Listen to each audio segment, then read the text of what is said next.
I'm doing your great work and I cannot come down. Why should the work stop so I can come down to you? That is a great work from 2,000 years ago in Jerusalem, as discussed in the Bible and the book of Nehemiah.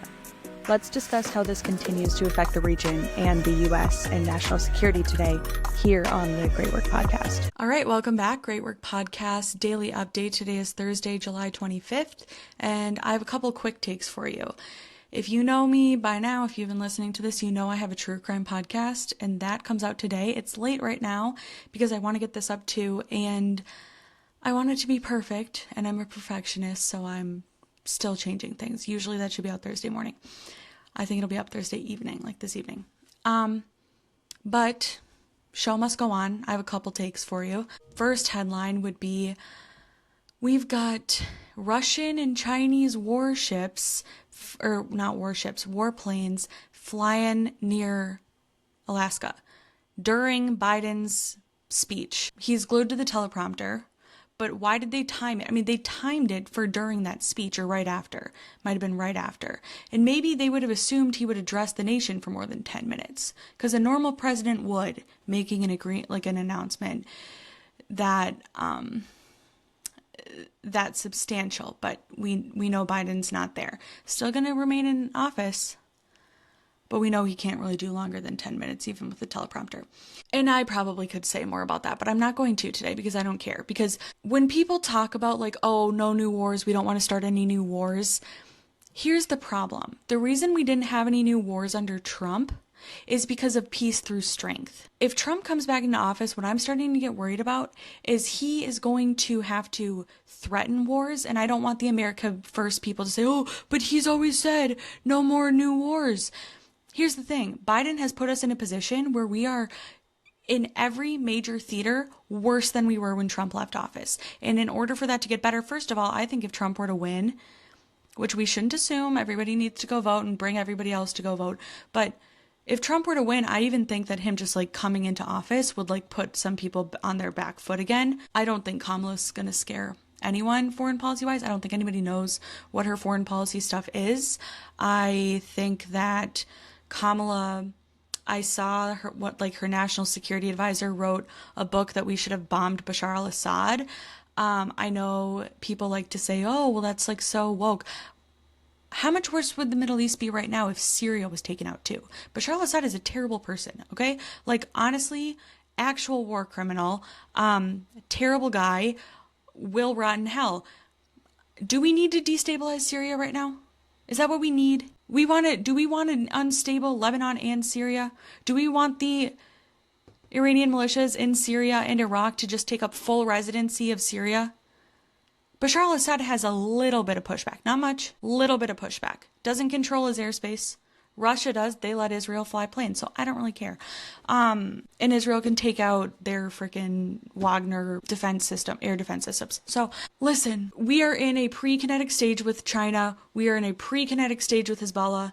We've got Russia thinking it's okay to fly planes down near Florida and Cuba and fly planes up near Alaska during a presidential address. Like, we're not in a position right now where we can go full isolationist. And the annoying thing to me about that is that Trump's not an isolationist. Again, he's a peace through strength guy. But America First people have somehow interpreted that as he's an isolationist because leftists call him an isolationist, but he's not one. Can you tell I'm frustrated? Because how did we let it get here? Why are we here? Why did we let it get here? So that's my first concern. Second concern, again, foreign policy, because I care about these things. Kamala Harris, I was thinking about this last night. I was talking to my friend because it is kind of funny and weird that like Great Britain had Margaret Thatcher in like what, the 80s? You know, Israel had Golda Meir in the 70s. Great, powerful female leaders. In America, we've not had one yet. And isn't that kind of strange? It's kind of weird. But I guess when you compare a parliamentary system where people vote for the party versus a presidential system where people vote for the president, maybe that's why, because like France has never had a female president either. Is there something to Americans just at the end of the day don't really want a female president? But then beyond that, do we think that Kamala Harris deserves to be the first with her like giddy laugh all the time? We think, does Coconut Lady fit with Maggie Thatcher and Golda Meir? Those are not three people I would put together. Hillary Clinton fits in better with Margaret Thatcher and Golda Meir, but like not that much better. You know, I don't even think she's fully there. I don't know who is. I don't know that we've ever had a female president in that position. I like some female candidates. I like Nikki Haley. Is she a Golda Meir or a Margaret Thatcher? I mean, maybe she could be, because we look back at Meir and Thatcher with like nostalgia. So like kind of rose-colored glasses. So maybe that's how we would look back at Nikki if she became president. But I mean, her day's probably done. You know, I'm not sure. But we've got that going on too. And like, I'm sorry, but like, do we think Kamala would really like instill fear? Again, the Russians are coming after us off the coast of Florida and Alaska. We've got, you know, pre-kinetic stage with Hezbollah. Iran keeps firing, and I'm worried what Iran's proxies are going to do now that they saw the disaster at the Capitol yesterday. We'll talk about that. But like, do we really think that if she gets up with like Xi Jinping, she's not gonna like embarrass us and cackle? I'm sorry if you're a Democrat. I'm sorry if you like her. I care about foreign policy most. I don't see her as being like a serious candidate. I saw a video of her, like, she does like a baby voice on stage. I've seen some videos recently too where she is pretty likable. Like, I've seen her where she is like, she was on Drew Barrymore, and she was like, so people don't like your laugh. And Kamala was like, well, I have my mom's laugh, and went through it. And it was like a really sweet moment for her and a really likable moment. And like, if she had a lot more of those, I would feel a lot better. But she's awkward. She has the weird cackle. Howard Dean had to drop out of the race after one screech, and we've got Kamala cackles every time she goes up on stage. Like, what's going on? Like, what's the deal? I have questions. Are we really there as a country? Because I don't know. I don't think that we are. I'm not there. And don't give it to me about her vice president, because the vice president doesn't do anything, because Kamala hasn't done anything for the last 3 years. And anything she was doing, the mainstream media is erasing from her record. They took off that she was the most progressive senator. There's still news clips of her being asked about it, but the news organizations that printed it, because it was the truth, in their apolitical reporting, have now backtracked that, because I don't know why. We know why. So we've got that going on. And then we've got the Capitol issue yesterday. And like, I will say this. I get it with Bibi. I understand not wanting to give Bibi the satisfaction of, you know, addressing Congress for, what was it, the fourth or fifth time. I thought it was an incredible speech. I don't understand what Nancy Pelosi saw wrong about it, political about it. What is political about ending Hamas? I'm sorry. Why is it now the Democrat mainstream consensus to leave the terror organization in charge in the Gaza Strip? I understand they're not in power right now, but as soon as Israel picks up and leaves, they are in power. What are we doing? How is that, like, seriously? Really? And then what really pisses me off is we saw what went out, but I understand why people don't want to give Bibi that layup. I really do. It is very clear to me that the Democrats would rather deal with Gantz. I don't necessarily blame them. And I also know that Bibi had problems with Trump. So, like, I'm not a Bibi apologist. I just don't have Bibi derangement syndrome, just like I don't have Trump derangement syndrome. It is an anomaly to not suffer from one or both of those conditions these days. But I didn't even get a vaccine, and I don't have them.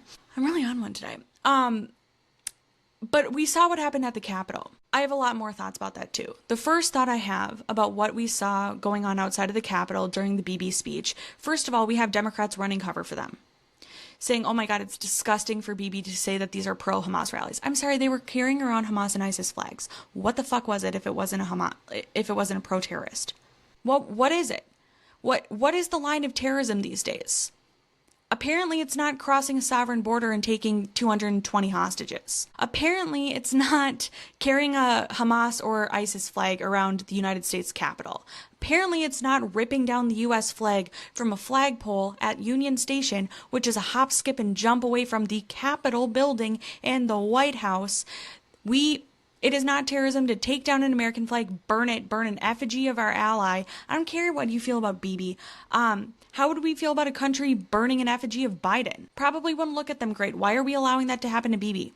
I don't care if it's free speech and freedom of assembly. There's rules here, okay? And then they're raising a Palestinian flag. By the way, in third world countries, people who are pro-Palestine aren't allowed to do that shit. Their governments cut it out. in third world countries because they understand that these uprisings can like lead to something. But for some reason in America, we allow them to cosplay revolutionaries. How's that working out for us? I mean, it does make the pro-Palestinians look really stupid, which is fine, but it also makes the Democrats look really stupid because they are appeasing them. And that's the bigger point I want to make too, because listen, I know a couple of Republicans skipped yesterday. I think Thomas Massie did, JD Vance did as well, but he didn't put out a statement that he was doing it to like ideologically disagree with Bibi. I think he had a prior arrangement and like engagement. And that's what Kamala said too. I weighted a little bit differently for her because she is the Senate president. So I think both of them should have been there. And I think it's hilarious that they were both in Indianapolis. Like, Indy is not a swing state, guys, but whatever. I think that that's interesting. But like all the Democrats staying home and then putting out statements, fine if you want to not attend, okay? I get it. Don't attend. But if you're going to put out a statement with blood libel in it, how are we here in 2024? Why are we citing the terrorist group's numbers? Our ally is speaking to us and we are citing his enemy's numbers that are most likely wrong, are provably wrong because they have not accepted the death of a single combatant in their numbers that they're counting. So we know the number's not right. So why are congressional Democrats allowed to tweet that number out? That's blood libel. And I'm not Jewish, and I don't like the whole everything's anti-Semitism thing. I get the argument against that. But like at this point, if you are perpetuating a narrative by their enemy to make them look bad, what else is it? It's blood libel. Plain and simple. But then we're allowing this to happen. And again, I know it makes them look dumb. And so like, okay, hindsight 2020, bigger picture. But also not bigger picture because why is that allowed? Like, didn't we used to have a country? By the way, when people were doing that 4 years ago in 2020 in Minneapolis, Kamala raised money for the people. So there's your prosecutor president, guys, raising money to pay the bail of people who do that.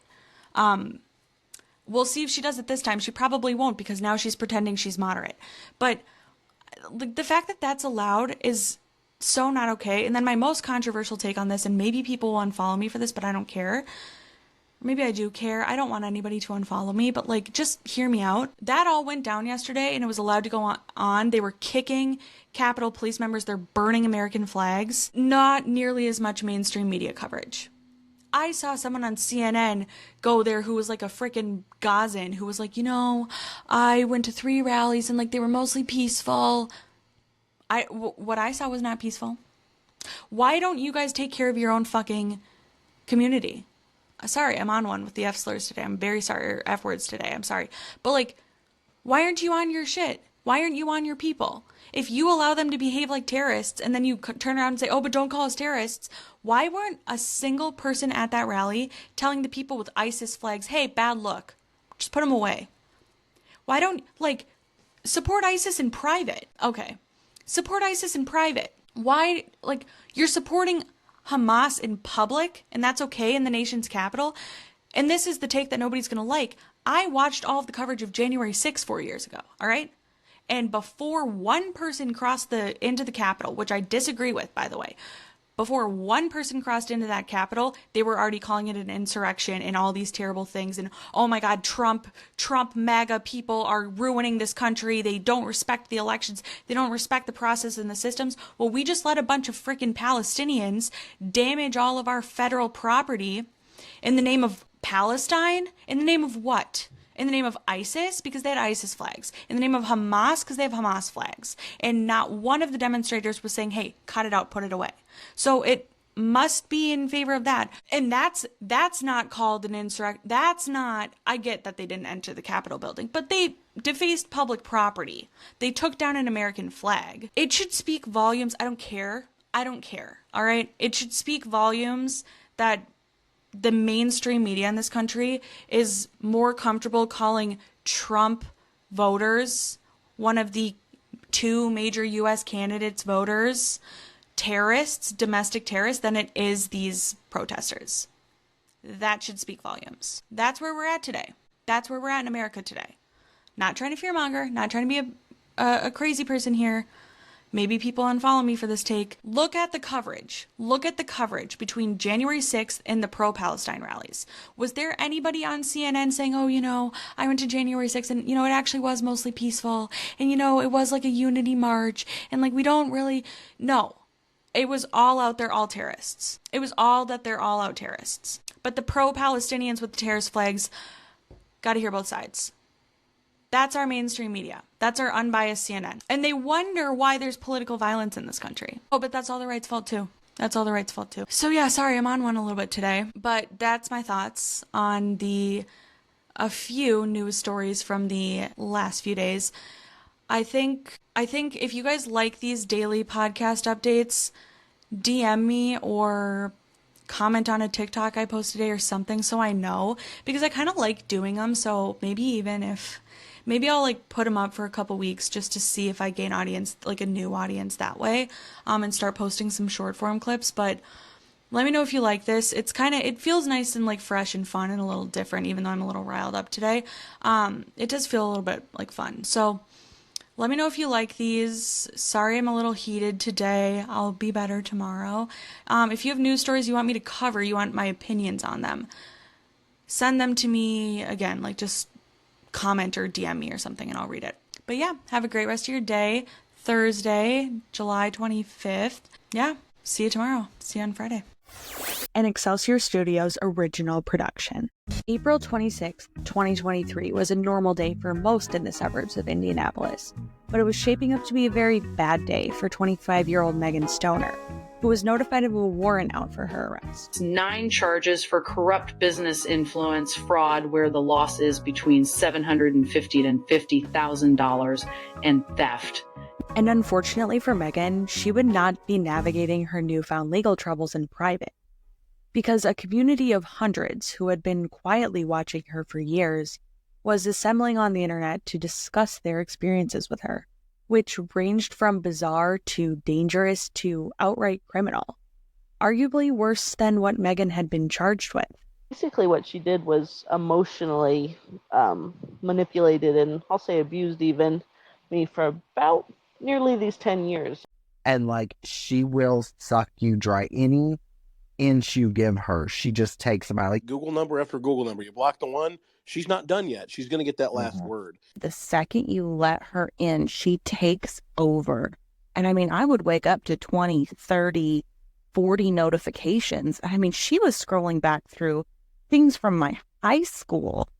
He's a dangerous human being. And the strangest thing of all is, as her case unfolded, she continued to interact with this online community, which she called her haters, which was made up of business owners she had scammed, politicos from throughout the country that she had solicited for donations, a network of evangelical pastors located outside of the United States, a local brigade of moms who had called out her antics in Facebook groups for years, and even a sex shaman ended up coming together to solve crimes that she had not yet been caught for, and were able to catch her after she ran from the police for a month and finally put her in jail. So, how did this self-described political consultant, mental health advocate, teacher, and sexual assault survivor get into this mess in the first place? And how much of her story that she had told of herself on social media for years was actually true? That's what we'll explore here every Thursday on Don't Waste This Fucking Podcast, the story of Megan Stoner.